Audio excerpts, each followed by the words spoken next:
என்னுடைய முதல் குரு வந்து சுந்தர கணேசன் சொல்லிட்டு வள்ளுவர் ஒருத்தர்.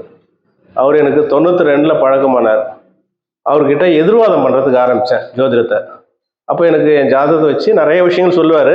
நான் நம்ப மாட்டேன். என்கிட்ட வர கிளைண்டை வந்து அவங்ககிட்ட அனுப்புவேன், என்னுடைய கஸ்டமர் அவர்கிட்ட அனுப்புவேன்.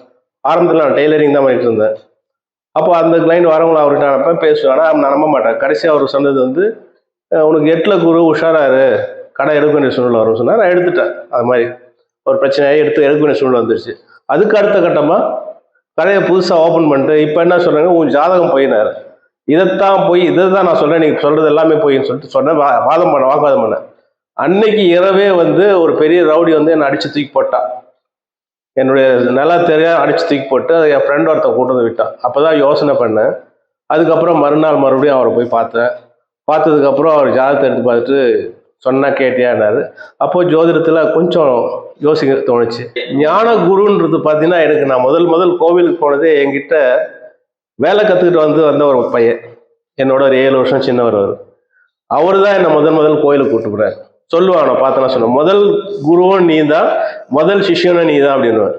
அதே போல் அவர் நடந்துட்டார். அவரும் அந்த மாதிரி போயிட்டு இருக்காரு. அப்போ தான் வந்து அவருக்கு கோயிலுக்கு கூப்பிட்டு போனதுக்கப்புறம் ஒரு சின்ன மாறுதல்கள். அதுக்கப்புறம் தான் லைஃப்பில் நிறைய மாற்றம் வந்தது. அதுக்கப்புறம் நான் மெடிடேஷன் கிளாஸ், தியானம் வகுப்பு போனது. அதுக்கப்புறம் ஜோதிடம் படிக்கணும் போனது. ஜோதிடத்திலே 7-8 குருமார்கள் இருக்காங்க. அது இப்போ ஸ்பெஷலாக வந்து வள்ளுவர் முதல்ல அவர்கிட்ட கேட்கறதுக்கு ஆரம்பித்தேன். ஆனால் என்னை உட்கார வச்சு சொல்லி கொடுத்து ஒருத்தர் எனக்கு ஜாதகம் வருமானு கேட்டேன். அவர் ஒன்றுமே சொல்ல, உனக்கு வரும் வராதில்லை, உனக்கு கற்றுக்கணுமா உட்கார வச்சு சொல்லி கொடுத்து ஆரம்பித்தார். அவர் தான் சுப்பிரமணிய ஆச்சாரி. அவர் தான் ஃபஸ்ட்டு என்னை உட்கார வச்சு சொல்லி கொடுத்தது. அதாவது அவர் ஆரம்பிச்சுட்டு தான் அதுக்கப்புறமா இதில் பயணம் பண்ணுறதுக்கு ஆரம்பித்தேன். நிறைய குருமாருங்க, நிறைய கிளாஸஸ், ஆன்லைன் கிளாஸஸ். எனக்கு வந்து கேட்குறவங்களுக்கு பதில் கொடுக்கணும். அதே டைமில் வந்து தியான வகுப்புக்கும் போகிறதுக்கு ஆரம்பிச்சிட்டேன். அது ஒரு காலகட்டத்தில் என்னாச்சு, ஜாதகன்றது 2000 வந்து நாடி ஜோதிடம் போய் பார்க்குறது. அப்போது முழுசாக நம்பினேன். அதன் பிறகு தான் தீவிரமாக இறங்கி ஆராய்ச்சி பண்ணுறது ஆரம்பித்தேன். ஜோதிடத்தில் ஆன்மீக பயணத்தில் இதுலேயும் தீவிரமாக போயிட்டுருக்கேன். ரெண்டும் கலந்த மாதிரி போயிருந்தது.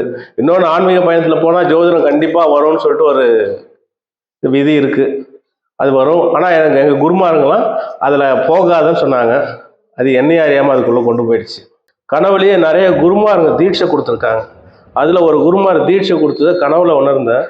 அதன் பிறகு ஒரு மாதத்துக்கு அப்புறம் ஒரு கிளாஸ் அட்டன் பண்ணும்போது அந்த குருமார் வந்து கிளாஸ் அந்த வீடியோ ஒன்று போட்டாங்க. அந்த வீடியோவில் பார்த்த அதே நபர் தான் நான் கனவுல பார்த்தேன். எனக்கு ரொம்ப ஆச்சரியமாக இருந்து. அவர் வந்து அந்த ரவிசங்கர்ஜின்னு சொல்லிட்டு வாழும் கலை, ஆமாம், அவரு தான் அதுன்னு அப்போ தான் தெரிஞ்சுது. ஆனால் அவரோட நான் கனவுல சந்தித்தேன். கனவுல சந்திச்சு அப்புறம் நேரில் பார்த்தேன். அதுக்கப்புறம் நேரில் பார்க்கல, வீடியோவில் பார்த்தேன். இதோட நேரில் பார்க்கல. வீடியோவில் பார்க்கும்போது இவரு தானே நம்ம கூட ஆடினாரு.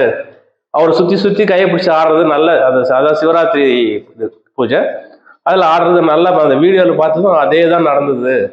அது நல்ல உணர்ச்சியை கிடைச்சது. அப்புறம்